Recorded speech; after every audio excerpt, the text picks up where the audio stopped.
Most important match ইন্ডিয়ার জন্য এই টি-20 ওয়ার্ল্ড কাপে এখনও অবধি। আজকে ইন্ডিয়াকে জিততে হবে to qualify for the semifinal. Eden গার্ডেন্সে খেলা ইন্ডিয়া ভার্সেস ওয়েস্ট ইন্ডিজ। আজকে আমরা এইটা আশা করতে পারি যে ইন্ডিয়া ম্যাচটা স্বাচ্ছন্দ্যে জিততে পারবে। আমার অন্ততপক্ষে এটাই মনে হয় ইন্ডিয়ার স্ট্রেংথের সঙ্গে ওয়েস্ট ইন্ডিজের পাওয়াটা খুব একটা সম্ভবপর নয়। লেফট হ্যান্ড স্পিনার দিয়ে ইন্ডিয়াকে কিন্তু আটকাতে পারবে না। আর থাকলো বাকি রস্টন চেজ।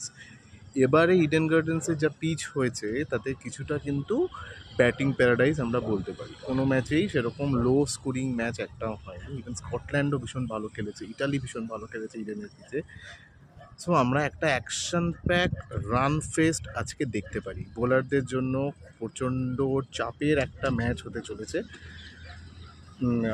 সেই জায়গা থেকে দেখতে গেলে ইন্ডিয়ান বোলিং ওয়েস্ট ইন্ডিজের থেকে যে কোনো সময় যে কোনো সেকশনেই যে কোনো জায়গাতেই অনেক অনেক এগিয়ে। কি পেস অ্যাটাক হোক কি স্পিন অ্যাটাক হোক।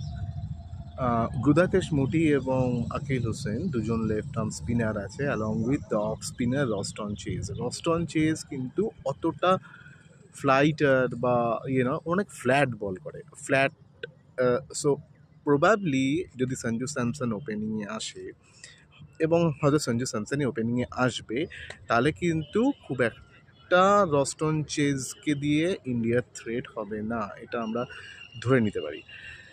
বাকি রইল দুজন যে স্পিনার ভীষণ এক্সপেরিয়েন্সড, ওরা টি-20-র জন্য, গুদাকেশ মোটি এবং আকিল হোসেন দুজনেই টি-20-র নিরিখে ভীষণ ভীষণ এক্সপেরিয়েন্স। সারা জায়গায় ওরা খেলে বেড়ায়, টি-20 ফ্র্যাঞ্চাইজি লিগ খেলে বেড়ায়, ওয়েস্ট ইন্ডিজের হয়েও যথেষ্ট ভালো পারফরমার্স। বাট তবুও কোথাও একটা মনে হয় ইন্ডিয়ার এগেনস্টে হয়তো ওরা অতটা বেশি কার্যকরী নাও হতে পারে। এবার আমাদের যেটা দেখার সেটা হচ্ছে ওয়েস্ট ইন্ডিজের ব্যাটিং লাইন আপ। ওটা কিন্তু full power house and stuffed with powerful hitters. Shai Hope থেকে শুরু করে